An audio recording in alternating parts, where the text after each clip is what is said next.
It's time for some tips and tricks to earn you tourney treasure and help you win your bracket. Now, I know you were told there would be no math, but I'm at least going to have to give you some numbers. Let's start by talking upsets. Now, on the women's side, more often than not, you can go chalk. The top seeds advance. But on the men's side, I'm going to give you a number that's staggering. 8.5. That's the average number of upsets in the first round every single year. But the record number, 14. Oh, and by the way, we've hit that number in 2021 and in 2022. That, to me, looks like a trend. And in a year that feels like it's unprecedented with parity across college basketball, pick your upsets early. That's important because by the time you get into the Elite Eight and the Final Four, there's barely any upsets. We're talking about the most we've ever seen in the Elite Eight and Final Four is 2 in each round. When you start talking about that, it tells you get those upsets in early. Now, what's an upset? Well, we all talk about 12 over 5. Everybody loves that. What if I told you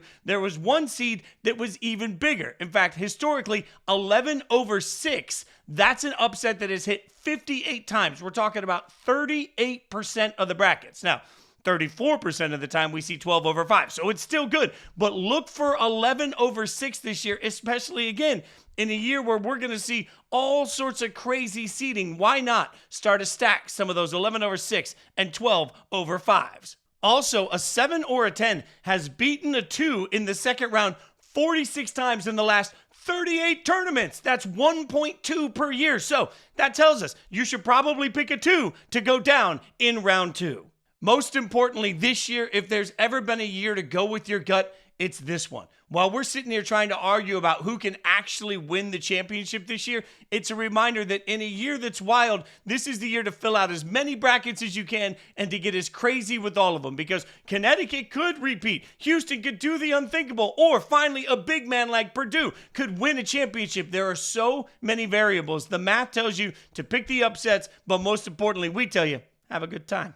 Be sure to get in on the action with Yahoo's Bracket Madness game for both the men's and women's tournaments. You could win $25,000 in our best bracket contest. It's free to play, so head to yahoo.com/tourney to sign up.